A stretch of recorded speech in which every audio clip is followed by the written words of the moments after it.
Agora sim. 2 de Reis, capítulo 4, graças a Deus. No versículo 17, 2 de Reis 4, 17, diz assim a palavra do Senhor. E concebeu a mulher e deu à luz um filho, no tal tempo determinado, segundo o tempo da vida que Eliseu lhe dissera. E crescendo o filho, sucedeu que um dia saiu para seu pai, que estava com os segadores, e disse a seu pai: ai, a minha cabeça! Ai, a minha cabeça! Então disse ao moço: leva-o à sua mãe. E ele o tomou e o levou à sua mãe. Esteve sobre os seus joelhos até o meio-dia e morreu. E subiu ela e deitou sobre a cama do homem de Deus, e fechou sobre ele a porta, e saiu. E chamou seu marido e disse: manda-me um dos moços e uma das jumentas, para que eu corra ao homem de Deus e volte. E disse ele: por que vais a ele hoje? Não é lua nova nem sábado. E ela disse: tu vai bem, tudo vai bem. Então abordou a jumenta e disse ao seu moço: guia e anda, e não te detenhas no caminho, senão quando eu te disser. Partiu ela, pois, e veio ao homem de Deus, ao Monte Carmelo. E sucedeu que, vendo-a o homem de Deus de longe, disse a Geazi seu moço: eis a sunamita. Agora, pois, corre-lhe ao encontro e diz-lhe: vai bem contigo, vai bem com teu marido, vai bem com teu filho. E ela disse: vai bem. Chegando ela, pois, ao homem de Deus, ao monte, pegou-o nos seus pés, mas chegou Geazi para retirar. Disse, porém, o homem de Deus: deixa, porque a sua alma nela está triste de amargura. E o Senhor o encobriu, a não mo manifestou. E disse ela: pedi eu ao meu Senhor algum filho? Não disse eu: não me enganes? E ele disse: Geazi, cinge os teus lombos, e toma o meu bordão na tua mão, e vai. Se encontrares alguém, não saúdes, e se alguém te saudar, não lhe responda, e põe o meu bordão sobre o rosto do menino. Porém disse a mãe do menino: vive o Senhor, vive a tua alma, que não te hei de deixar. Então ele se levantou e a seguiu. E Geazi passou adiante deles e pôs o bordão sobre o rosto do menino, porém não havia nele voz nem sentido. E voltou a encontrar-se com ele, e lhe trouxe aviso, dizendo: não despertou o menino. E chegando Eliseu àquela casa, eis que o menino jazia morto sobre a sua cama. Então entrou ele e fechou a porta sobre ele ambos, e orou ao Senhor. E subiu e deitou sobre o menino, e pondo a sua boca sobre a boca dele, os seus olhos sobre os olhos dele, e as suas mãos sobre as mãos dele, se estendeu sobre ele, e a carne do menino aqueceu. Depois voltou, passeou naquela casa de uma parte para outra, tornou a subir e se estendeu sobre ele. Então o menino expirou 7 vezes e o menino abriu os olhos. Então chamou a Geazi e disse: chama essa sunamita. E chamou-a, e veio a ele e disse: toma o teu filho. E veio ela e se prostrou aos seus pés e se inclinou à terra e tomou o seu filho e saiu. Louvado e exaltado seja o nome do Senhor. Pode se assentar dando glória a Deus, se assim você sentir no coração.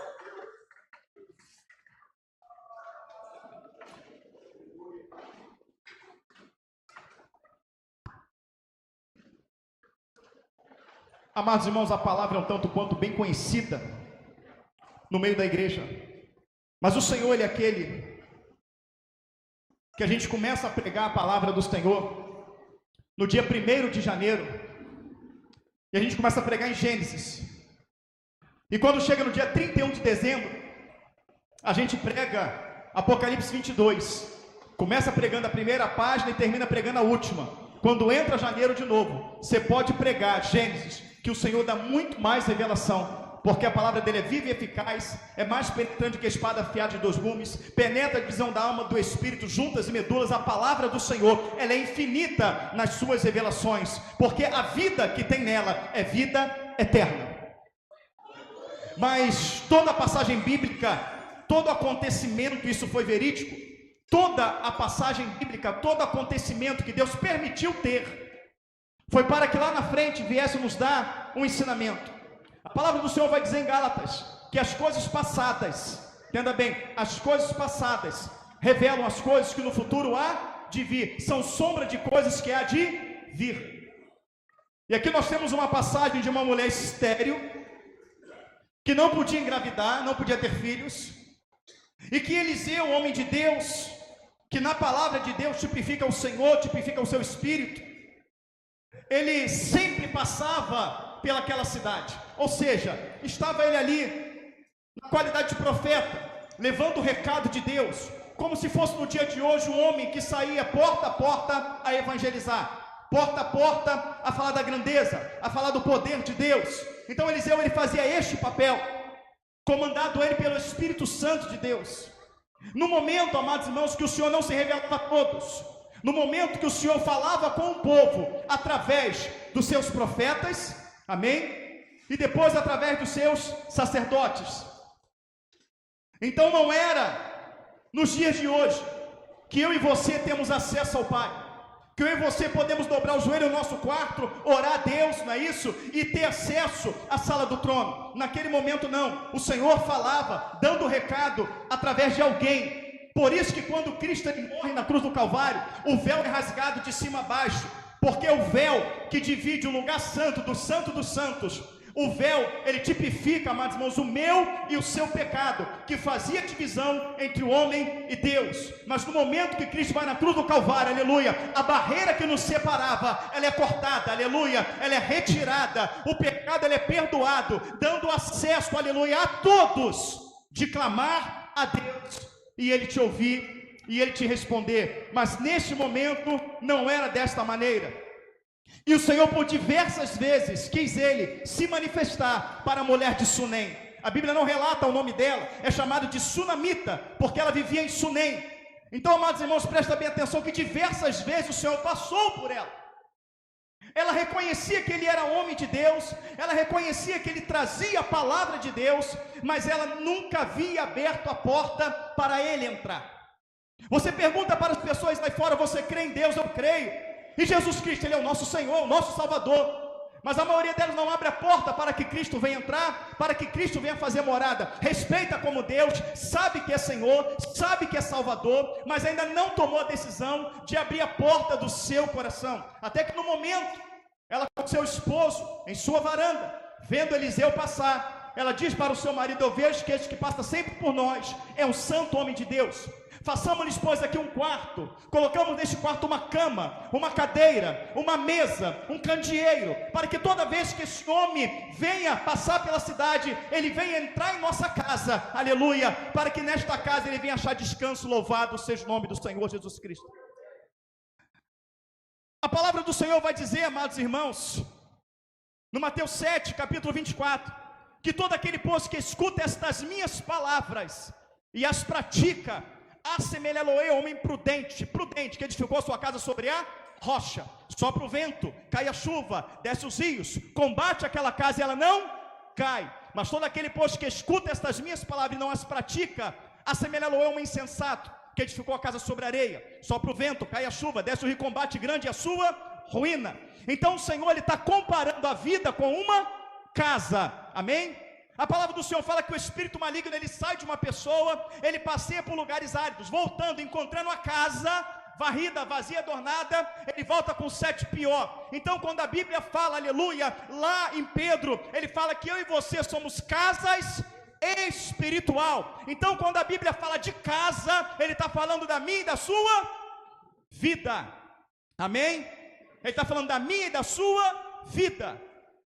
Então quando aquela mulher diz: façamos um quarto, colocamos uma cama, uma mesa, uma cadeira, um candeeiro, para que quando ele passar, ele venha entrar. Naquele momento, ela está abrindo o seu coração, ela está abrindo a sua casa, e Deus, Ele só opera quando Ele entra, aleluia. Ele não opera quando Ele está de passagem, mas Ele opera quando Ele entra, quando você abre o coração para Ele morar de fato, para Ele tomar conta da tua vida, quando Ele acha morada na tua vida, quando Ele acha morada no teu coração, Ele vai transformar a tua vida. E é o que Ele quer fazer nesta noite. Então, queridos irmãos, quando ele entra na casa, que ele encontra uma cama, que ele encontra uma mesa, que ele encontra uma cadeira, um candeeiro, e ali ele faz morada. Ele chama o seu moço e fala: esta sunamita tem nos tratado com muito desvelo, com muito carinho, ela abriu a casa dela, o que se pode fazer por ela? E aquele homem, Geazi, diz: olha, não se pode fazer nada. porque ela é rica, ela tem tudo. Vou repetir, ela é rica, ela tem tudo. A palavra do Senhor diz, de que adianta o homem conquistar o mundo todo e perder a sua alma? Se você tem mansão, carro de luxo, uma conta milionária, se tu tem helicóptero, tu tem avião, e tu não tem Deus, tu é pobre. A palavra do Senhor vai falar das 7 igrejas da Ásia. A primeira igreja é Éfeso, a segunda igreja é Esmirna. A igreja de Esmirna, em Apocalipse capítulo 2, era a igreja subapostólica, a igreja da perseguição. A igreja em que os cristãos estavam sendo mortos, porque eles queriam parar o avanço do evangelho. Então ela não tinha como se reunir, ela não tinha congregação. Então se reuniam nas casas dos irmãos, se reuniam muitas das vezes dentro de sepulcros, nunca tinha um local fixo. Era uma igreja que eles saíram fugidos de suas casas, perdendo as suas propriedades, perdendo os seus bens, perdendo os seus gados. Então era uma igreja que eles não tinham casa, mas o Senhor sustentava. E quando o Senhor se revela para a igreja de Esmirna, Ele se revela para ela dizendo: tu és pobre. Repita comigo: tu és pobre. Porque ela não tinha nada físico. Mas ao mesmo tempo que Ele fala, tu és pobre, Ele fala, mas tu és rica, aleluia. Porque ela não tinha carro, ela não tinha casa, não tinha dinheiro, mas ela foi uma igreja cheia do poder de Deus. Era uma igreja que não se importava com quem tinha perdido fisicamente, porque espiritualmente ela tinha enriquecido. E quando você é rico de Deus, aleluia, quando você é rico da presença do Senhor, carro, casa, dinheiro não lhe faz falta, porque Jesus, aleluia, te preenche. E ela tinha o nome Esmirna. Esmirna quer dizer cheiro suave, cheiro agradável. Não era Esmirna à toa. Ela foi a igreja que o Senhor não a repreendeu. Ela foi uma igreja que o Senhor não achou nela defeito, Ele não achou nela falha, mas Ele achou nela sim o aroma de uma adoração verdadeira. Uma igreja perseguida, uma igreja açoitada, uma igreja sem carro, uma igreja sem dinheiro, uma igreja sem casa, mas uma igreja que adorava na dor, que adorava na lágrima, que adorava na escassez, e isso, de sobremaneira, adorava a Deus. Ela era uma igreja, aleluia, que glorificava ao Senhor em todos os seus momentos. O que fez ela ser rica foi a condição que ela estava vivendo, não ter largado Jesus. Está doendo, mas eu não largo. Perdi a minha casa, mas eu não largo. Mataram o meu marido, mas eu não largo. Mataram a minha esposa, mas eu não largo. Tacaram fogo no meu filho, mas eu não largo. Pegaram as minhas propriedades, mas eu não largo. Mas o que te faz resistir? Porque a presença do Espírito na minha vida me sustenta e me mantém de pé. Esta é a minha riqueza. Mas o teu filho está com Cristo, o teu marido está com Cristo, o teu esposo está com Cristo, e você, me encontrarei com eles logo logo. Aleluia. Ou seja, arabaço menecasse, aleluia. Ela era uma igreja que não tinha tempo ruim para ela. Ela era uma igreja que não tinha frio, que não tinha calor, que não tinha dor, que não tinha lágrima que a impedisse de buscar a Deus. É uma igreja que aprendeu uma arma poderosa que o crente hoje está desprezando. Pergunta, pastor, qual é a arma? Mais alto. Em tudo dai graça. Ela era uma igreja que simplesmente não murmurava. Então casa fala de nossas vidas, amém?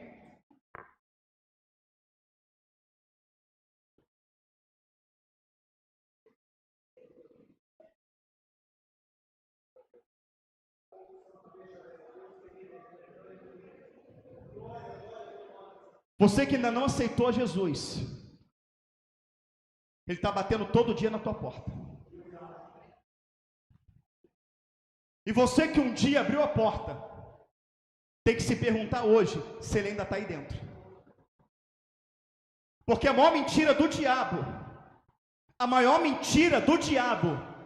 é uma vez salvo e salvo para sempre. Mas a mentira do diabo não está em colocar na mente que uma vez salvo, salvo para sempre, porque de fato, uma vez salvo, salvo para sempre. Mas o contexto de salvo é que está errado. Porque salvo não é quando você levanta a tua mão e aceita Jesus. Quem te falou isso? Salvo não é quando você faz parte do hall de membros da igreja. Salvo não é quando você é batizado nas águas. Salvo não é quando você é batizado no Espírito Santo, não. Salvo não é quando você vira pregador da palavra. Não é quando você assume uma liderança na igreja. Não é quando você se torna pastor, presbítero, diácono, não. Salvo é quando você está naquela fila da eternidade e do tapete para lá é o portal celestial. E você pisa os 2 pés lá dentro, e ele fala: vinde bendito de meu Pai. Ali tu está salvo. E uma vez que tu está ali dentro, ninguém te tira. Mas o problema é que nem eu entrei lá, nem você. Então a gente não é salvo, mas está no caminho da salvação. Caminho este que a palavra diz para não nos desviarmos nem para a direita e nem para a esquerda. Se eu aceitar Jesus eu fosse salvo, logo não teria sentido a palavra está escrito: não se desvie. Se eu já estivesse salvo, logo não teria sentido a palavra dizer: aquele que está de pé procure para que não caia. Se eu já estivesse salvo, logo perderia o sentido da palavra que diz: aquele que perseverar até o fim. Doutrinas de demônios, doutrinas satânicas, que cria no coração da igreja um comodismo,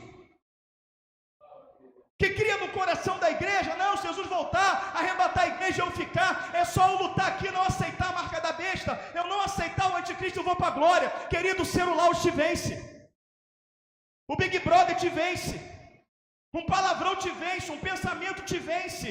Aí tu quer me convencer quando estiver cortando tua mão, cortando teus dedos, te dando martelada, torturando teu filho na tua frente, quer me convencer que você não vai negar Jesus. Por isso que é necessário o renovo, o fortalecimento. Por isso que é necessário você ter um encontro com o Senhor, como a igreja de Esmirna teve. Porque a igreja de Esmirna, muitos foram queimados vivos, mas não negaram. A igreja de Esmirna foram torturados, cerrados ao meio, mas não negaram, porque a presença do Espírito Santo era mais forte do que a dor. E o Espírito Santo que os fez forte quer morar em mim. Ele quer morar em você. O Senhor, Ele te faz um convite, e Ele diz para mim e para você assim: olha, eu quero que vocês sejam templo do meu Espírito. Traduzindo, eu quero morar em vocês. Entenda bem, a força, a cura, a libertação, a restauração, o que exerce todo o poder sobre a terra, sobre o mar, sobre tudo que nela há, o que faz os montes se escoar na tua face e faz os demônios se sujeitar. Ele quer morar em nós. Mas tem aquele que prefere que more o cigarro, que more a cachaça, que more a bebida, que more o palavrão, que more a prostituição, do que morar Deus. Mas escuta uma coisa que eu vou falar para você. Até você que está rateando, até você que está queimando em 3 cilindros, tu está rateando, mas tu está aqui. Amém? Tu está queimando em 3 cilindros, mas tu está aqui. Porque tu sabe que Jesus é o caminho. Tu sabe que não há salvação sem Ele. Você sabe que essa chama já ardeu dentro de você. Você sabe. E foi o Senhor que te trouxe para que tu tome uma posição. Porque quem tem ouvidos ouça o que o Espírito diz às igrejas.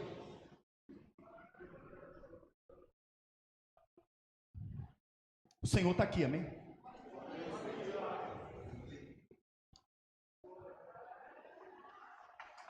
Ela não precisa de nada. Deus não entra, irmãos, numa vida que não precisa dele. Ele vai entrar numa vida que necessita dele. Às vezes, o nosso emprego, por ser bom, faz a gente pensar que não precisa de Deus. Às vezes, o nosso carro, às vezes o meio que nós vivemos, nos faz pensar que nós não precisamos de Deus, que nós não precisamos de nada dele. Mas quando o Senhor mandou pregar o Evangelho, Ele não mandou pregar a um e a outro, Ele mandou pregar o Evangelho a todos. Quando a palavra fala de pecado, Ele não fala que um pecou, dois pecou, quando você vai para Romanos 3, Ele fala que todos pecaram, e destituídos estão da glória de Deus. Então muitas das vezes, pela pessoa ter uma posição, muitas das vezes pela pessoa ter uma condição, ela acha que não precisa de Deus. Mas o Senhor não vem para melhorar o teu carro, para melhorar a tua casa. Ele vem para tirar das tuas costas o pecado, a condenação, através do sangue do Cordeiro derramado na cruz do Calvário. Mas a gente vem para Cristo, a gente faz igual aquela mulher, a gente faz uma morada para Deus. Deus entra, aonde naquele momento que Ele entra, o Senhor, para mim, para você, passa a ser de fato a coisa mais importante para as nossas vidas. A gente enfrenta tudo e todos pelo Senhor. Tudo e todos. O que eu vejo de esposa que se converte e o marido se levanta, tem hora que ela fala: pastor, se tiver que largar ele para caminhar com Jesus, eu vou largar. Fala: não precisa, só hora que Deus vai converter ele. E quando o marido se converte, a mulher não, fala: não, pastor, ela está me atazanando, se tiver que largar ela para seguir Jesus, eu vou largar. Fala: não precisa, seja fiel a Deus, que o Senhor vai salvar. Ah, pastor, não consigo vir para a igreja por causa do trabalho, esse trabalho consome meu tempo, eu vou largar o trabalho. Então quer largar o trabalho, quer largar a esposa, quer largar o marido, quer largar tudo para vir para a igreja. É aquela explosão. E quer ler Bíblia, e quer ler mais, pastor, eu quero entender, eu quero buscar, e quer orar de madrugada, e quer estar na oração, e quer estar na busca, e quer fazer tudo. Aí na caminhada, está indo cheio de gás, 140 km por hora, o diabo vai lá e joga aquela cordel de prego, o pneu passa, e vai vazando, daqui a pouco para no caminho, pneu furou. Tem que ir para a igreja todo dia, tem que orar todo dia, não é bem assim, está virando fanatismo. É assim ou não é? Não é bem assim, não é desse jeito, não é dessa forma. Amados irmãos, entenda bem, chama esta mulher aqui, porque tem que ter alguma coisa que se faça por ela. Não, sim, ela não tem filhos, era rica, tinha um casarão, tinha carruagem com teto conversível, tinha tudo, carruagem com multimídia, tinha tudo, servos e servas. Ela é rica, ela não tinha filho. Isaías capítulo 9 você conhece bem. O povo que andava em trevas viu uma grande luz. O povo que habitava em regiões de sombra da morte, a luz raiou, porque um filho se nos deu, um menino nos nasceu, um filho se nos deu, e um menino, e o seu nome será maravilhoso, conselheiro, Deus forte, Pai da eternidade, príncipe da paz. Ela é rica, ela tem tudo, mas ela não tem filho. Filho é quem? Opa, vou repetir de novo que a senhora não entendeu. O povo que andava em trevas viu uma grande luz, o povo que habitava em região sobre a morte, a luz raiou, porque um filho se nasceu, um menino se nos deu, seu nome será maravilhoso, conselheiro, Deus forte, Pai da eternidade, príncipe da paz. Qual é o menino que nasceu que é Deus forte, igreja? Jesus. Isaías fala de um menino ou de uma menina? De um menino ou de uma menina? Menino, amém? Esse menino é Deus forte, é conselheiro, é Pai da eternidade. Qual é o menino que nasceu que é Pai da eternidade? Nasce em Sunamita um filho ou uma filha.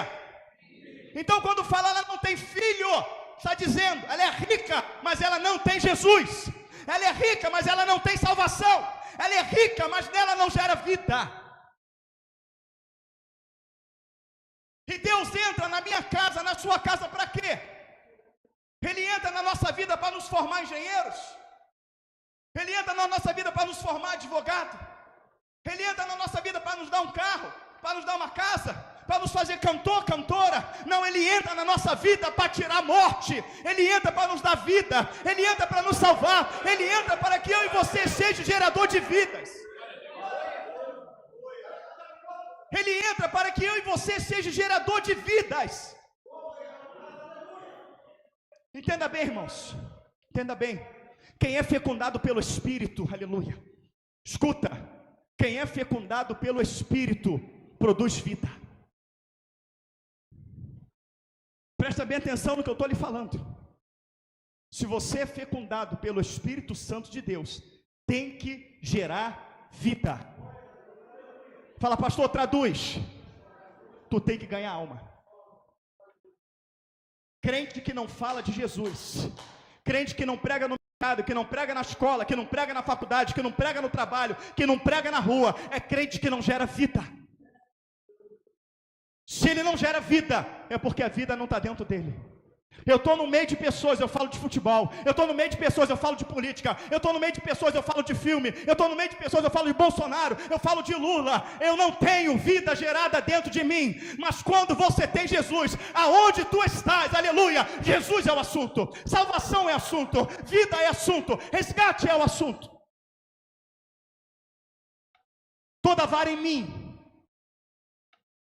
A palavra fala lá em Romanos 11... que nós somos cortados do jombuzeiro, que não prestava para nada, e fomos enxertados, aleluia, na videira, fazendo parte da raiz e da seiva, aleluia, amém? A videira, Israel, a raiz, Cristo. Nós somos cortados, enxertados em Cristo, uma vara enxertada. Se você pega uma árvore na tua casa, e você corta um galinho aqui da goiabeira, a goiabeira está dando fruto, a goiabeira está dando goiaba, tu corta aquele talinho ali, você descasca, tira a pelezinha, chanfra ela, você vai lá numa árvore, você tira a casca, você coloca aquele talozinho, você coloca areia, terra, e você isola ali.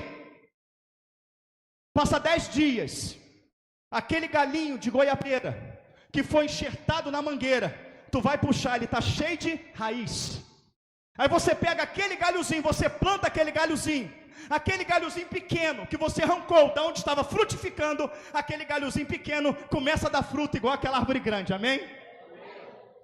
Você foi enxertado em Cristo, e ele fala, toda vara em mim, que produz frutos, poda-se, para que dê mais frutos. Então quando você é enxertado em Cristo, a vida foi gerada em você, e você começa a gerar vida, tu começa a pregar, tu começa a evangelizar, tu começa a trazer, tu começa a resgatar, a palavra fala que ele te aperfeiçoa, ele derrama mais dom, ele derrama mais unção, ele derrama mais poder, aí você vai agora entender, porque esse careca, orelhudo, narigudo aqui, é viciado em visita, em fazer culto no lar, em evangelizar, porque quanto mais prega, quanto mais ganha, quanto mais faz, mais o Senhor fortalece, mais Ele capacita, e se levanta Satanás, e cai por terra, porque é maior o que está em nós, do que o que está no mundo. Então quer ser forte, dá fruto, ganha almas, resgata vidas, aqui dentro é pequeno. Vai fazer o que aqui? Vai levantar 30 diáconos? Vai levantar 30 obreiros? Todo mundo vai ser obreiro, todo mundo vai ser pastor. É isso? Num espaço desse aqui? Não, irmão, a obra está lá fora. É lá fora que está. É nas visitas, é dentro das casas, é nas ruas, é lá fora. É lá. Aquele gás, aquela pressão, eu quero fazer tudo. Mas a palavra do Senhor diz... aonde nós lemos aqui, ela não tem filhos, chama ela aqui, num tempo determinado, tu abraçarás um filho, não mintas para mim, meu Senhor, Deus não é filho do homem para que minta, nem homem para que se arrependa, se ele prometeu, irmãos, ele cumpre. Só que aprenda uma coisa, você sabe qual é a maior coisa que pode acontecer na vida de um ser humano? Alguém ousa responder? Qual é a maior coisa que pode acontecer na vida do ser humano? Ninguém sabe. Receber Jesus na sua vida. A maior conquista do ser humano é ter remissão dos seus pecados em Cristo, é ter o seu nome escrito no livro da vida, amém? Então essa é a maior dádiva que o ser humano pode receber, o maior bem, o que ele tem de maior valor na sua vida, é a salvação eterna. E na Bíblia diz, daquele homem que estava num campo trabalhando, e ele achou uma pérola, amém? E ele foi lá, vendeu tudo que ele tinha e comprou aquele campo por causa da pérola que estava naquele campo, amém? Então ele mostrou, ele achou algo que era muito maior do que tudo que ele tinha. Ele vende tudo que ele tem para comprar aquele campo. Mas antes diz assim: o reino de Deus é semelhante a um homem que foi num campo e achou uma pérola, e vindo que aquela pérola tem valor, ele vende tudo e compra aquele campo. Ou seja, quando Jesus entra na tua vida, de fato, ele é o teu bem maior.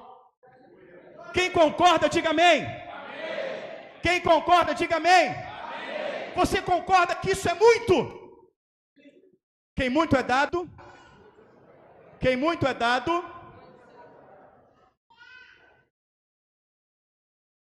aqui começa a mensagem.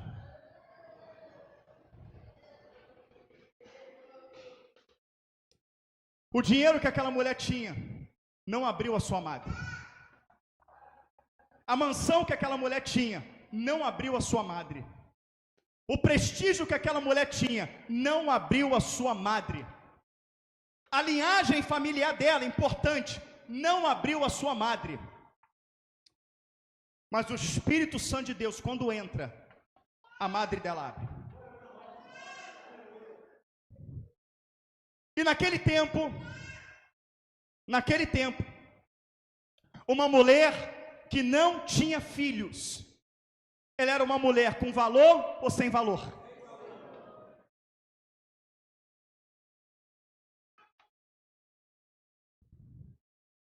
Quero que valorize o que você tem. Você é um ser, você é alguém tão importante para Deus. Nada de ficar sofrendo angústia e dor nesse seu complexo inferior, dizendo às vezes que não é ninguém. Eu venho falar do valor que você tem. Eu venho falar do valor que você tem. O que me fez ter valor? Vou responder: Ele está em você. O Espírito Santo se move em você, até com gemidos inexprimíveis, inexprimíveis. Daí você pode então perceber que para Ele há algo importante em você. Por isto levante e cante, exalte ao Senhor. Você tem um valor, o Espírito Santo se move em você. Bem bonito.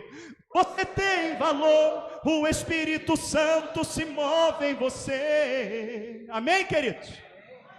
Não tinha valor, não tinha fruto, era seca, era infértil.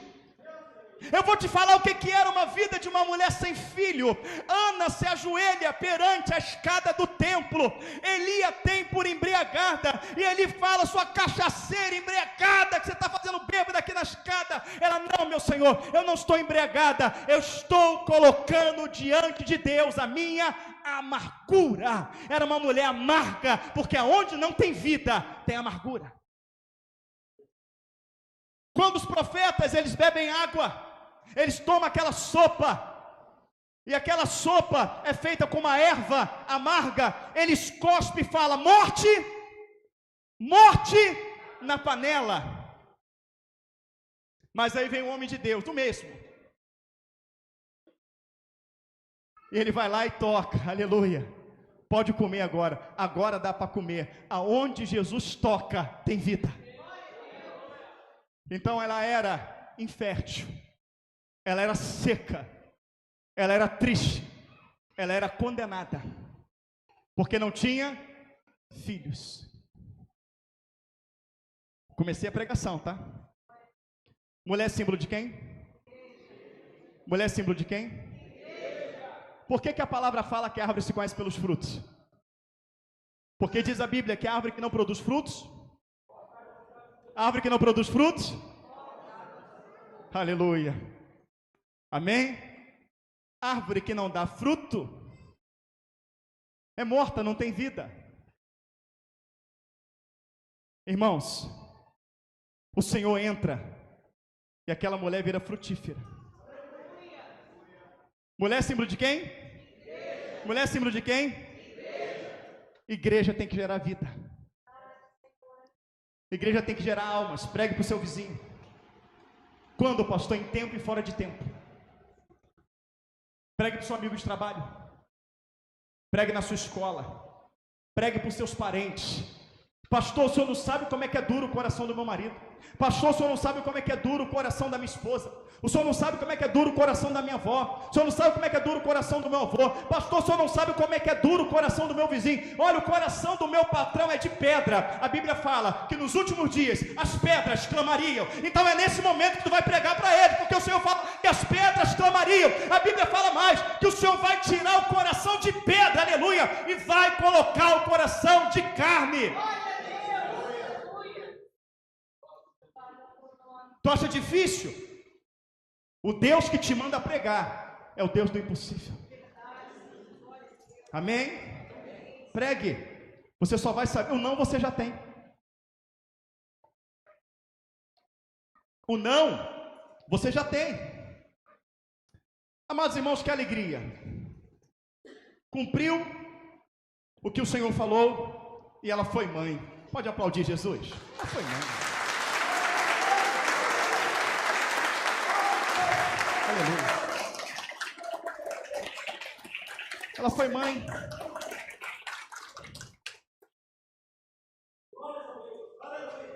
Passa 1 ano, 2 anos, 5 anos, que alegria. 10 anos, que alegria. Sabe o que acontece comigo? O que acontece com você? Acontece com você também, acontece comigo, acontece com você. Comodismo. Eu já li, eu já conheço, já preguei, já ganhei alma, já expulsei demônio. Aí a gente tem de dar aquela diminuída, aquela freada, não é assim? Tem gente que fala até em se aposentar. Não, se aposentei, eu já fiz muito a obra. Só que entenda bem, irmãos, se eu cometi um pecado ontem, e eu dobro o meu joelho sincero, de coração sincero, verdadeiramente arrependido, eu confesso perante o Senhor e abandono, eu alcanço dele a misericórdia, sim ou não? Sim. Então, pelo aquele pecado, pelo aquele passado, Deus me julga, sim ou não? Não. Então eu aprendo na Bíblia que Deus não me julga pelo meu passado, Ele me julga pelo meu presente. Então que história é essa? Que eu já ganhei alma, que eu já fiz a obra, hein? Não, mas lá atrás eu preguei muito, evangelizei, eu fiz muito. Rapaz, eu fiz muita obra de Deus. Mas parou por quê? Por que não ganha mais alma? Por que não expulsa mais demônio? Por que não faz mais isso? Não, porque eu já fiz muito, eu já trabalhei muito, agora eu estou descansando. Cuidado que o Senhor também pode descansar e não vir te buscar. Mas isso não vai acontecer, sabe por que não vai acontecer? Porque o Pai trabalha até hoje. E quando Jesus falou, o Pai trabalha até hoje, Ele fala uma coisa que fugiu aqui, eu não lembro. O Pai trabalha até hoje. O Pai trabalha até hoje. E eu também. Hinozinho antigo. 1900 e nem quando tinha o cabelo preto. Quem tem posto a mão no arado, não podes mais olhar para trás, pois quem no arado põe a mão, trabalho certo e sempre tem serviço e profissão. Pastor, quando que eu vou descansar? Quando que eu vou repousar? Tem um hino antigo também, da época que o Jorge tinha cabelo. Qual é o hino? Resta um repouso para o povo de Deus. Amém? Cercado de anjos que lhe dão o louvor. Resta um repouso para o povo de Deus. Quando estiver cercado de anjos adorando a Deus. Esse repouso é onde? Na glória. Então, enquanto tu tiver fôlego, você adora e ganha almas. Sai dessa posição de prostração. Mas a criança já nasceu em mim. Toda vara que produz frutos, bota para que dê mais fruto. Então tu está gerando vida, tu tem vida. Tu para de gerar vida, o que acontece? Tu vai morrendo. Tu vai morrendo espiritualmente.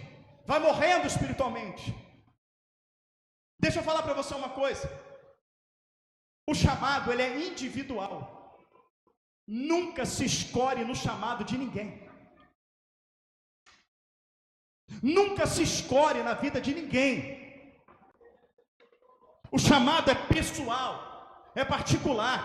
Ide, pregai o evangelho. Ministério da reconciliação. Amém, querido? Nós temos a palavra da reconciliação. O que acontece neste momento? Ela não estava com o filho 15 anos depois. O marido estava lá trabalhando. E o filho estava lá. E o filho começa: ai, a minha cabeça. Ai, a minha cabeça. Manda para a mãe. Estava tudo bem. Estava lá com seu pai. Estava lá trabalhando. Quando o problema apertou, leva para a mãe. Sabe por quê? Foi na tua mão que Deus entregou, querido. É na tua mão que Deus entregou. É da tua mão que Ele vai requerer. Eu vou repetir. É na tua mão que o Senhor entregou. É da tua mão que Ele vai requerer. Lembrando que quem muito é dado, muito lhe será cobrado. A minha família às vezes cobra. Meu pai que está no interior: filhos, sai do Rio, tu abre igreja em qualquer lugar. Pouco tempo agora, uma mulher encabeçada na obra. Cabeçada na obra. E eu falei para ela, eu só estou no Rio de Janeiro por amor a Cristo e a sua obra, senão já tinha saído. Ela virou para mim e falou assim: mas obra de Deus faz em qualquer lugar, igreja tu abre em qualquer lugar, não se prende a isso não. Eu falei: ela está encabeçada na obra, mas olha o diabo falando pela boca dela. A obra se faz em qualquer lugar, mas ela só frutifica na tua vida se for onde Deus te colocou. Se não for onde Deus colocou, começa a afundar tudo. Tudo, não é afundar começa a afundar tudo. Porque Ele tira a mão. E onde Ele tira a mão, Ele tira a bênção. Ele tira a bênção. E eu não quero perder as mãos do Senhor sobre a minha vida. Eu não quero perder as mãos do Senhor sobre a minha casa, de maneira nenhuma. Porque cuidar da obra do Senhor, ela só é do Senhor na minha vida quando eu estou aonde Ele quer. Quando eu valorizo aquilo que Ele me deu. Amém? Manda para a mãe. Quando chega para a mãe, cai sobre os joelhos dela e morre. Foi Jesus que morreu? Não. Foi a obra de Deus. A obra de Deus morre na vida daquela mulher. Mulher quem? Mulher quem? A palavra fala na passagem Ezequiel 37, no vale dos ossos secos. Fala: esses ossos secos é o meu povo, e o meu povo está sepultado. Mas o Senhor fala: eis que levantarei o meu povo desse sepulcro e soprarei sobre eles o meu espírito. Haveria uma morte espiritual, mas uma promessa de avivamento, de levantar do sepulcro. Então a palavra que eu tenho para te dar nessa noite, escuta: é você que está sepultado espiritualmente. Deus quer te levantar, Ele quer soprar em você o espírito, para que você ganhe almas, para que você gere vidas.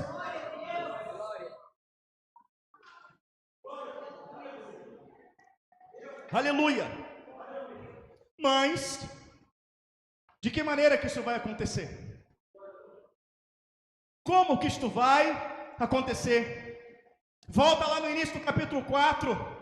Ela está dizendo: eu vejo que este que sempre passa por nós é um santo homem de Deus. E toda vez que ele passava, ela ia lá no portão dela. Sim ou não? E ela ia e dava pão para ele. E ele ia embora. Então a Bíblia está dizendo que toda vez aquele homem que tipifica o Senhor foi até ela. Sim ou não? Quantas vezes pregaram para você? Quantas vezes te entregaram panfleto? Quantas vezes te evangelizaram? Hein? Até que você veio na igreja e quando você veio, a porta do teu coração se abriu. Você pode glorificar o Senhor? Aleluia, glória a Deus. Mas agora a criança morre. Quando a criança morre, ela leva a criança para onde? Para o quarto dela, não é isso? Do seu marido? Ela levou para o quarto do filho. Ela levou para o quarto de quem? De Eliseu. Porém, quando ela leva o filho para o quarto de Eliseu, Eliseu está lá? Opa! O quarto era de quem? Mas ele estava lá? Jesus está aí? O Espírito Santo de Deus está aí? Tem ira, tem peleja, tem dissensão, tem ódio, tem rancor, tem pornografia, tem prostituição, tem inveja, tem calúnia, tem difamação. Responda para você: o Espírito Santo está aí? Porque se o Espírito Santo de Deus estiver, podem jogar você dentro de um poço, tu pode se atolar até o pescoço, como está escrito lá em Jeremias, quando pegaram Jeremias e jogaram Jeremias dentro da lama, dentro do poço, e ele atolou lá. O rei manda que retire Jeremias de lá. Com o Espírito Santo, até no fundo do poço, Deus te levanta. Com o Espírito Santo, até na cova dos leões, Deus te salva. Com o Espírito Santo, até na fornalha 7 vezes mais aquecida, Deus te salva. Mas sem o Espírito é morte. Mas aquele quarto um dia habitou.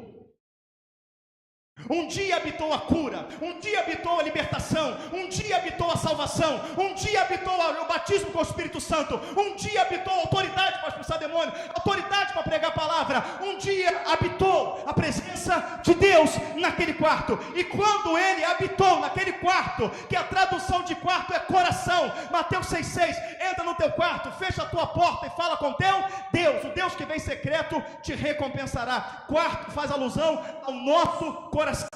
Um dia ele entrou naquele coração, no seu, e ele deu vida. A pergunta é: ele está aí? Irmão, deixa eu falar uma coisa para você, presta bem atenção. Mesmo quando Adão pecou e ele se escondeu de Deus, Deus desceu no mesmo horário para falar com Adão, sim ou não? Deus estava ali, quem não estava foi Adão. Deus está no mesmo lugar onde você encontrou Ele. É você que não está lá.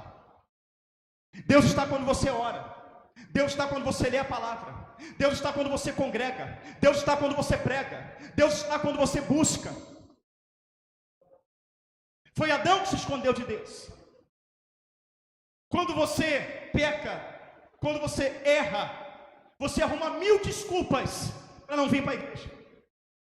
A irmã não falou comigo, o irmão não falou comigo, eu liguei para o pastor e não me atendeu, a igreja não é mais a mesma, é desse jeito. Você arruma 1000 desculpas. O nome disso é síndrome da queda.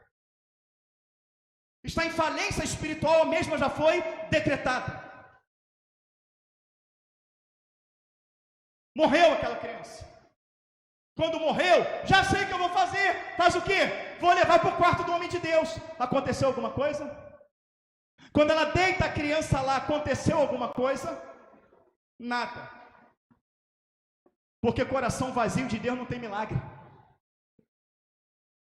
O coração se enche de WhatsApp, ele se enche de Instagram, ele se enche de Facebook, ele se enche de Campeonato Brasileiro, ele se enche de UFC, ele se enche de TikTok, ele se enche de pornografia, de prostituição, de mentira, de tudo que não agrada a Deus. E aonde está a impureza, sai a pureza. Traduz para mim, pastor, o Espírito que está falando.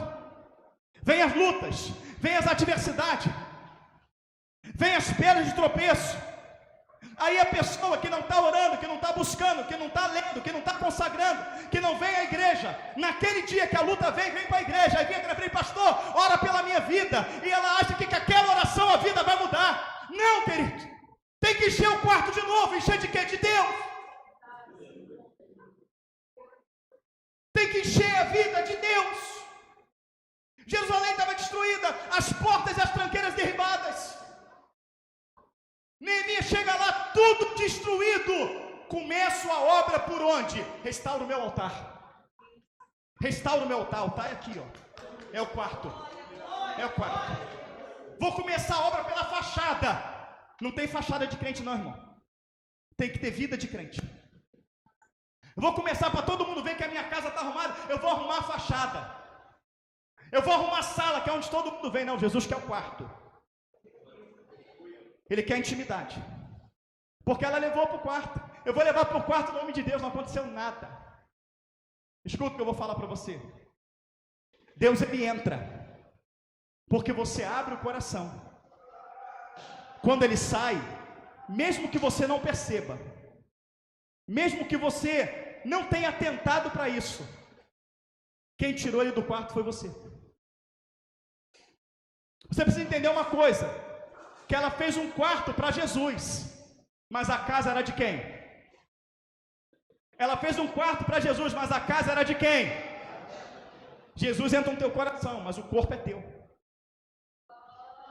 Então, se Jesus, ele está naquele quarto, ele está fazendo uma morada, mas lá na sala está tocando uma música que exalta Satanás, se lá no outro quarto está fazendo coisas que exaltam Satanás, amém? Jesus está no meu coração, mas os meus olhos exaltam o diabo. Jesus está no meu coração, mas a minha boca xinga palavrão, profana, fala mentira, fala fofoca. Jesus está no meu coração, mas os meus membros militam contra a palavra de Deus. Ele não vai ficar no teu coração, porque ele fala que eu não posso nem você servir a dois senhores. Ele fala que ele não divide a glória dele com ninguém. Então uma coisa é falarmos, Deus está no meu coração, outra coisa é ele está. E quando ela leva até o quarto, ela não encontra ele. Não encontra. Irmão, vou falar uma coisa para você, eu falei de compromisso. Adão não está, mas Jesus foi. Eu fiz um compromisso com o Senhor, de toda terça-feira estar aqui 6 da manhã. Então 10 para as 6, a gente chega aqui, ora até 7:30 da manhã. Pelo quê, pastor? Pela sua vida. Cada banco desse aí, cada um, a gente põe a mão e ora. Eu vou te contar uma experiência. Nós não estávamos conseguindo transmitir o culto de maneira nenhuma. Eu vou te falar o poder da oração, tá, irmãos? Não estávamos travando, o irmão tinha que gravar, e depois que gravasse, ele tinha que postar. Então não estávamos conseguindo. Fomos lá e trocamos a internet. Tiramos uma internet, acho que de 50 ou 100 mega, colocamos 400 ou 600, quanto foi? Acho que foi de 600. É uma mudança o quê? Né? Astronômica. Conclusão. Não conseguiu transmitir. É operadora, chama o rapaz vem, mediu, não, tá dando aqui, tá dando até mais. Não, tá enrolando. Tem que testar com outro aparelho, que o aparelho dele pode estar viciado. E nessa luta, nessa briga, no final já estávamos pensando em chamar outra internet. E aqui 7 da manhã orando. O Espírito Santo falou para mim assim, ó, vai lá, estende a mão naquele molde. Irmão, pensa no nome gritando. Os irmãos estavam aqui, tinha gente aqui. Pensa no nome gritando igual um maluco. Satanás, tu vai sair desse molde agora em nome de Jesus. Tu vai sair do bloqueio dessa internet, porque as vidas vão ser alcançadas em nome de Jesus. Eu sei que é tu que está aí. O irmão falou, pastor, transmitiu com uma velocidade até hoje. Você pode dar glória a Deus? Até hoje. Faz uns 2 meses que aconteceu isso. A oração tem poder, sim ou não? Quem estava atrapalhando a transmissão? Satanás. Mas quando você marca um compromisso com o Senhor, Ele não se esquece daquele compromisso. Ontem, eu estava com uma dor na coluna muito forte. Eu fico muito tempo em pé, irmãos. Muito tempo em pé. É visita, de noite à igreja, é muito tempo em pé. Então eu estava com muita dor na coluna. Eu fui fazer uma visita à noite. E foi bênção para a glória do Senhor a visita. Foi bênção para a glória do Senhor a visita. É isso, tem que glorificar, irmão. E aí, amados irmãos, eu tomei um remédio para dor. Você não é proibido você tomar um remédio para dor. O problema é aquele remédio que o médico fala assim, tem que tomar para a vida toda, senão tu morre. Aí é o problema, quem te dá vida é Cristo. Amém? Mas eu tomei, não paro, tomei um remédio. Só que aquele remédio para dor que eu tomei, pensa num remédio que dá um sono, mas um sono fora do comum. Quem conhece o Big John aí? O João, que fica lá na porta. Amém? O Russão. Russão, grandão. Rapaz, tô com dor. Falei, toma esse remédio aqui. Esse remédio é bom. Russão deitou para dormir 7 horas da noite. Acordou no outro dia, 2 horas da tarde. Dá sono ou não dá? Só que eu estava com muita dor. Falei, para mim, eu vou tomar esse remédio. Eu tomei. Aí eu estou na visita, tá tranquilo. Demora um pouquinho para dar efeito. Mas quando eu estava vindo embora, já chegando em casa, que eu parei o carro na garagem, eu já estava falando, minha esposa, eu vou dormir, tô cansado. Amor, vou botar a tua janta. Eu não quero jantar. Eu estava já, né? Irmão, não pus o celular para despertar. Big John daquele tamanho. Apagou 7 da noite, acordou 2 da tarde. Pois eu dormi sem botar o celular para despertar, para estar aqui hoje 6 da manhã. Não botei. Ó, remédio me derrubou. 5h45 da manhã. Pum, abri o olho. Sem um pingo de sono, nada. Olhei o relógio, 5h45 da manhã. Pensa num homem que vem feliz na rua. Senhor, tu és fiel, tu és maravilhoso, louvado seja o teu nome, aleluia. É só ter compromisso, irmão. Se tiver compromisso, ele vai estar ali. Se tiver com o Senhor, eu vou orar todo dia nesse horário, ele vai estar ali. Abaixo, Menecastro, aleluia, ele vai estar. Isso é maravilhoso, isso nos move, irmãos. Aleluia, isso é maravilhoso. É grandioso demais. Como largar um Deus desse? Como recuar, irmãos? Não tem como. É um sossega-leão, mas Deus levantou, levanta. Estou te esperando, eu estou indo, Senhor, aleluia, glória. Mas ela botou lá no quarto, não aconteceu nada. Eu fui para o culto hoje, não aconteceu nada. Pensei que Deus ia falar comigo. Pensei que ia entregar uma profecia. Pensei que o pastor ia lá largar um xarai, um cantarai. Ela também pensou que ia colocar no quarto e ia resolver o problema. Só que ele veio, ele bateu na porta, ele entrou, e não bateu uma vez não, ele entrou. Ela botou para fora. Botou para fora, trocou pelo funk, trocou pelo pagode, trocou pela bebida, trocou pela prostituição, trocou pelas drogas, trocou pelo trabalho, não tem tempo para ele, a igreja tem sido incômodo. A oração tem sido incômodo, a leitura da palavra tem sido incômodo, evangelizar tem sido incômodo, fazer a obra tem sido incômodo. Eu não quero te incomodar.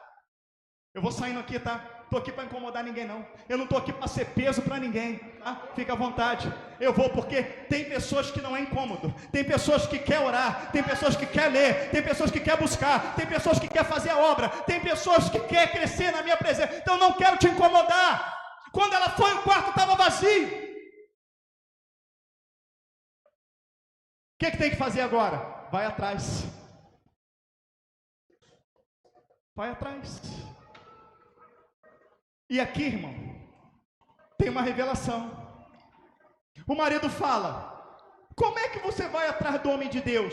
Hoje não é sábado. Porque naquele tempo só se buscava quando? Só se buscava quando? Tu tá pensando que é aqui, né? Tá pensando que aqui é dia de culto, eu vou lá hoje. Né? No culto todo mundo dá glória, irmão. No culto todo mundo dá aleluia. No culto todo mundo ri. Busca ele fora do culto. Porque o problema, irmão, sabe o que foi? O problema foi exatamente você buscar ele só no culto. Aleluia, glória a Deus, que palavra. E lá fora oração nada, lá fora leitura nada, lá fora a obra de Deus nada, lá fora consagração nada, lá fora vida de santificação nada. Nada, porque tem um culto, aí terça-feira, aleluia, glória a Deus. Essa mulher que colocou no quarto e nada tinha, todo sábado ela estava lá. Eles não perdiam a adoração, estava lá no sábado, mas o quarto estava vazio. Então se você está aqui dando glória a Deus, está aqui dando aleluia, mas tu não lê, tu não ora, tu não busca, tu não consagra, você não faz a obra, o teu quarto está vazio. A tua vida, ela está vazia. Mas um dia ela foi cheia, um dia deu fruto, um dia tu tinha Deus, um dia tu só queria orar, tu só queria ler a Bíblia, só queria buscar, tu queria vir no culto. Se todo mundo aqui tivesse se convertido agora, se fosse uma conversão de todo mundo se convertendo agora, a igreja ia encostar na parede, que só terça-feira, 6 da manhã nada, vamos vir todo dia. Tu queria vir segunda, terça, quarta, quinta, sexta, sábado, domingo, tu queria vir, porque é assim a conversão, sim ou não? Tem culto que hora 5 da manhã, tô lá, 4 da manhã, tô lá, tem vigília, tô lá, tem culto no lar, tem culto em tal lugar, eu tô lá, olha o que, Cabo Frio, eu vou, é Magé, eu vou, fome de Deus, fome de obra. Mas aí lembra que o diabo jogou aquele cordel de prego, igual a polícia logo para parar os carros, jogou lá, furou o pneu e o carro ficou. Furou o pneu, mas tem step. O Senhor manda o socorro. Mas furou um pneu só, tu tem step. Não, manda o anjo aí para trocar o step. O anjo não vai trocar o step não, troca você. Step aí, tem chave de roda, tem macaco. Troca você.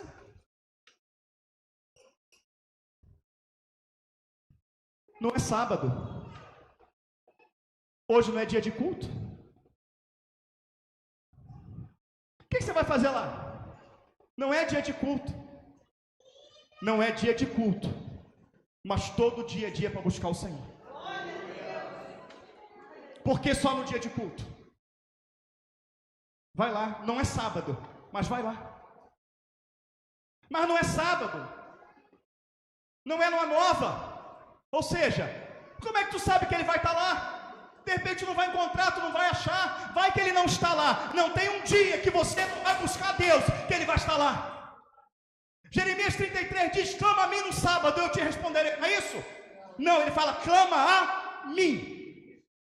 Jeremias 29:13, me buscareis e achareis, quando de todo o coração me buscardes. Aleluia. Então você quer que eu desça daqui e bota a mão na tua cabeça e receba o Espírito Santo de novo, aí tu começa a ler Bíblia e orar de novo. Não, Deus quer que tu busca, Deus quer que você ore, Deus quer que você tenha que ler Bíblia. Pastor, mas dá trabalho ler Bíblia, dá trabalho orar, dá trabalho acordar de madrugada. A hora que ela pede o jumento é meio-dia, sol a pique, 40 graus. Qual era a distância da onde ela estava para o homem de Deus? Pega um mapinha, vê a cidade de Sunem e vai ver onde ele estava lá no Carmelo. 50 minutos, pastor? Não, 50 quilômetros. 50 quilômetros no jumentinho. Sol queimando, o sol torrando. É muita revelação. Isso foi fácil ou foi difícil? 50 quilômetros de carro, é rapidinho? Demora um pouquinho, dá uns 45 minutos, não dá, Cristiano? E de jumentinho? Chega lá, deixa o jumento. Tem que subir como? O nome disso é esforço. O reino de Deus é tomado por esforço. Deixou o Espírito sair? Agora tu tem que ir atrás dele, querido. Pode botar esse joelhinho no chão. Pode botar essa cara no pó. Mas aí tem um detalhe. Quando ela ia passando, como é que tá? Vai tudo? Quando você se propõe a fazer o sacrifício e buscar de novo a presença do Senhor, vai vir muitas coisas para tirar a sua atenção. Muitas coisas vão vir para tirar a sua atenção.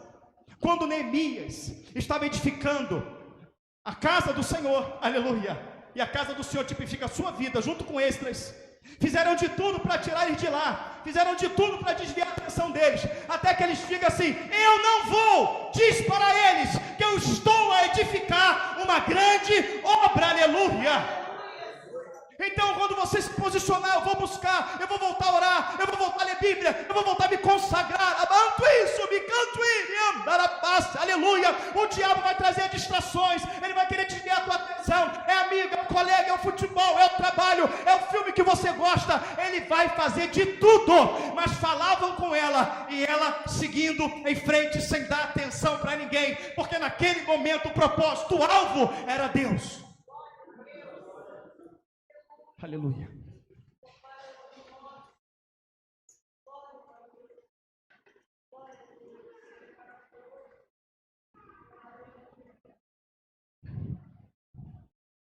Tem mais revelação. Esse relógio está certo? Tá? É 9h30 hoje, né?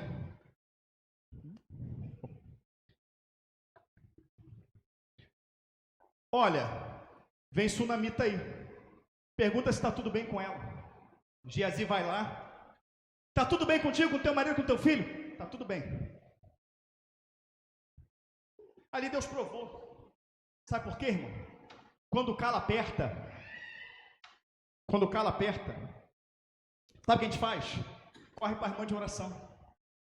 Eu vou lá naquela irmã de oração. Irmã de oração, ora por mim. Quando o calo aperta, tu vai lá no profeta. Profeta, ora por mim. Quando o calo aperta, tu vai no monte, tu vai no profeta, tu vai no xarai, tu vai no cantarai. Para ter renovo, tu não pode apoiar a tua fé no homem. Para ter renovo, é pessoal. Não quer dizer que eu não possa orar por você. Não quer dizer que Deus não possa me usar para falar algo para você. Mas tudo que Deus me usar para falar para você, se tu não se posicionar em orar, em buscar, em se afastar das coisas mal, nada vai acontecer. E eu provo. Deus falou pela boca de Jeremias, pela boca de Ezequiel, por Abacuque, por todos aqueles profetas, que se o povo não se convertesse, que se o povo não se arrependesse, eles iam ser colocados nas mãos do rei da Babilônia. Deus falou, eles não ouviram, e no final foi colocado nas mãos do rei da Babilônia. Então uma coisa é Deus falar, outra coisa é você acatar.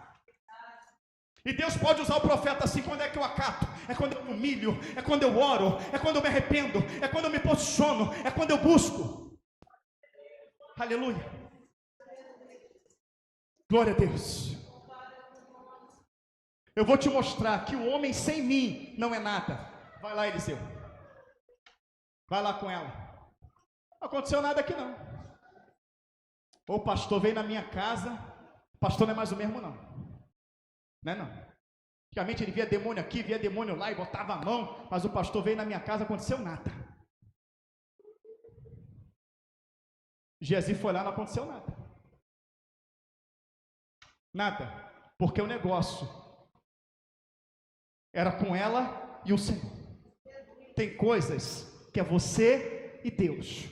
Vai fazer 300 visitas, 300 pessoas vão orar, 300 profetas diferentes. É você e Deus. Para de apoiar tua fé no homem. Para de apoiar tua fé no profeta, na profetisa. Porque a unção que está sobre ele pode vir sobre você se você buscar, se você orar. Não estou descartando o profeta. Quando ela chega perante Eliseu, ela se prostra. Ela se derrama. E ela vai falar uma coisa. Te pedi eu algum filho? Eu não falei para você não mentir para mim? A primeira coisa, quando acontece algo ruim na nossa vida, quando vem uma enfermidade, quando as portas se fecham, quando você se sente oco, é você culpar Deus, é você culpar a obra. Mas tem revelação. Tem revelação. Vamos lá? Deixa eu pegar aqui. Vamos lá comigo, queridos. Vamos no versículo 32. Não, 29. Vamos ler do 27, no momento que ela chega até ele. Vamos lá.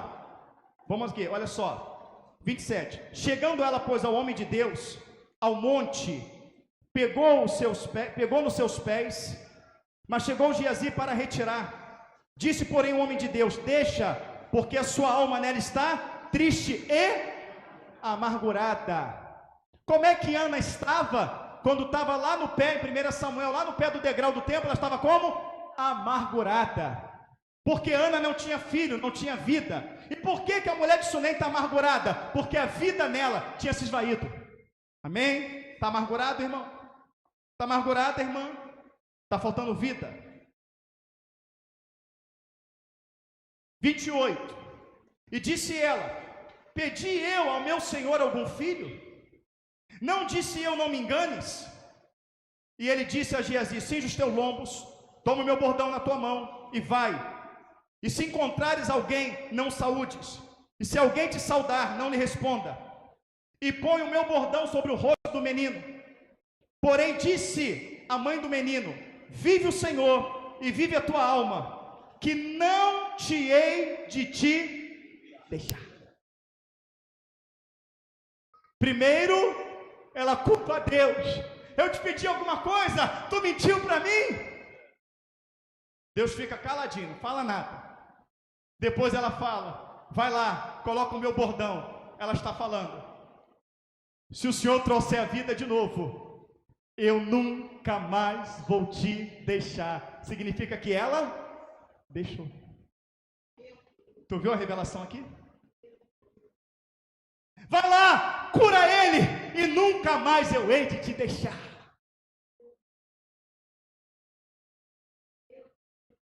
Está vazio, querido? Tu deixou.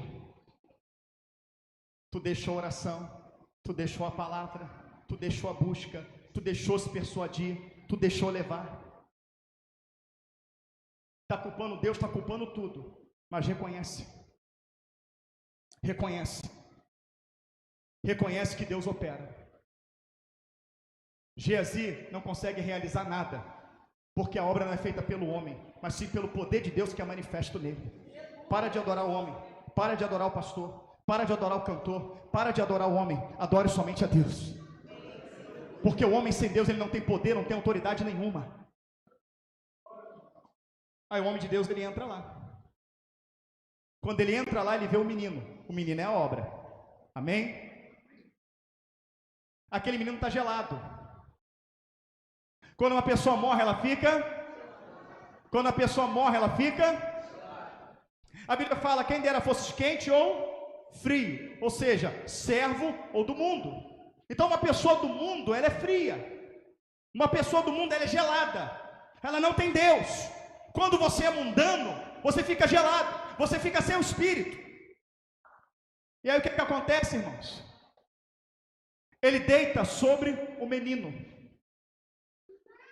E a palavra fala que ele põe os olhos dele sobre os olhos do menino.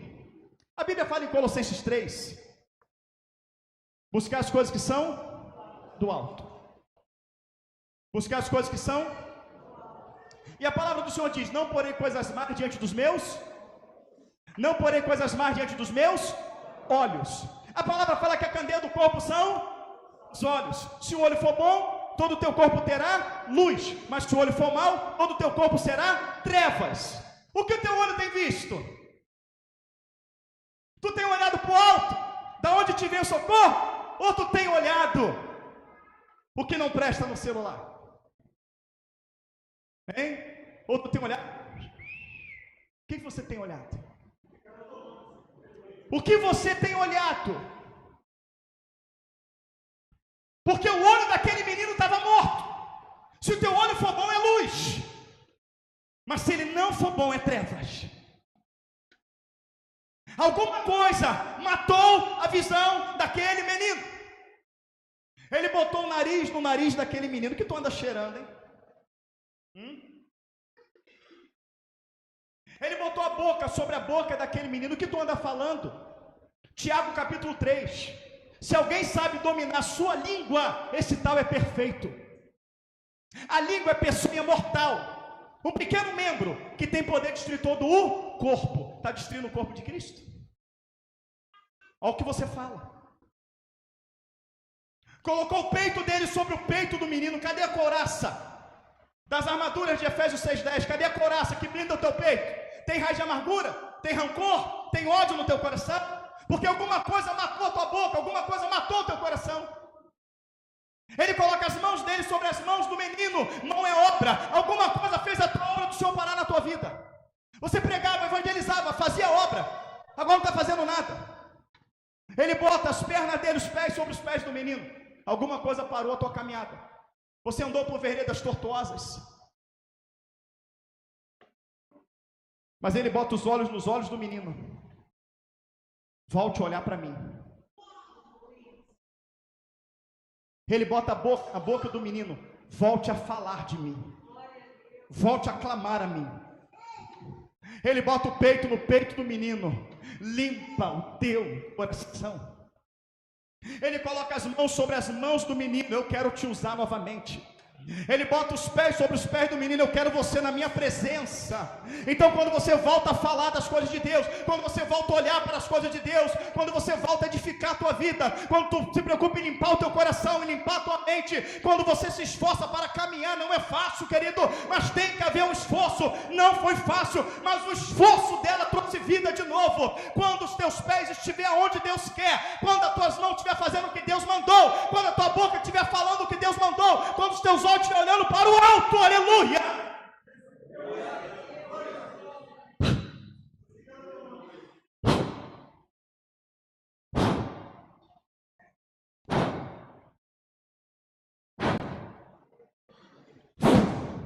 Levantou. 7, perfeição, plenitude, poder de Deus. Eu vou repetir. 7, perfeição, plenitude, poder sobrenatural de Deus. Ela buscou, ela foi atrás. Eu posso fazer 200 visitas na tua casa. Se tu não for para o joelho, não se arrepender, se tu não consagrar os teus olhos de novo, a tua boca de novo, as tuas mãos de novo, os teus pés de novo, tu tem que sair desse meio podre, tu tem que sair dessa roda de amizade, tu tem que sair desse lugar que te leva para a profanação, tu tem que vir para a luz, os teus pés têm que ir onde Deus está. As tuas mãos têm que fazer o que agrada a Deus, os teus olhos têm que ver o que agrada a Deus. É assim que você vai encontrar força. Ou você veio até mim. Você veio até mim. Eu não vou te recusar. Porque eu faço festa quando o pecador se arrepende. Eu vou contigo lá. Só que eu vou te mostrar o que você vai ter que fazer. Tu vai ter que mudar os teus olhos, tem que mudar a tua boca, tu tem que mudar teu coração, tu tem que caminhar, tu tem que se esforçar e tu tem que trabalhar. Topa, é isso que tu quer? Eu quero, então vive, aleluia. Vive, toma o meu espírito, toma a minha unção, chama a sunamita, toma teu filho. Toma. Eu estou te dando de novo o que um dia eu te dei e você deixou morrer. Mas aquilo que eu te dei, você não valorizou e deixou morrer. Eu estou ressuscitando, eu estou dando vida, estou lhe dando, amém? Eu estou lhe dando, agora cuida, não deixa morrer. Cumpre o que você falou, que se eu desse vida, tu nunca mais ia me deixar, aleluia. Volte, querido, volta, para nunca mais deixar, aleluia. Um dia eu quis te deixar, partir e ser livre para viver. Abandonei-te tão cego, não vi. Como então feri teu coração de paz? Em cedo tudo perdi. A solidão tomou conta de mim. Então lembrei-me da casa do Pai e contrito vim voltando para ti. Voltei, meu Pai, ao teu amor incondicional. És minha herança, contigo sou tão feliz, meu Deus, tão feliz. Acabou não? De longe viste chegar e me abraçaste com tanto amor, e ouvi cânticos, festas no céu, pois voltou a casa um pobre pecador. Voltei, meu Pai, ao teu amor incondicional. És minha herança, contigo sou tão feliz, meu Deus, tão feliz. Amém? Pergunta que não quer calar. Você veio até Eliseu hoje. E Eliseu não sou eu, tá? Eliseu tipifica o Senhor. Você veio até ele hoje. A pergunta é, ele vai voltar contigo para casa? Vai. E se ele voltar contigo para casa, tu vai deixar ele comandar os teus olhos? Olho no olho. Quem comanda teu olho tem que ser eu. Quem comanda o teu nariz? Ele pode comandar a tua boca? Ele pode comandar o teu coração? Pode comandar as tuas mãos? Pode comandar os teus pés? Senhor, pode. Pode, porque eu quero viver. Pode. Então leva ele para casa e acredite que tu vais viver. Mas lembra do esforço. Amém, querido? Não é a mensagem que te faz ficar rico nessa terra, mas te faz ficar rico do reino. Não é a mensagem que te faz pular, gritar, mas é a mensagem que te faz refletir, tomar vergonha, se posicionar, se converter e ter o nome escrito no livro da vida. Que o Senhor nos abençoe por essa palavra em nome de Jesus. Aleluia!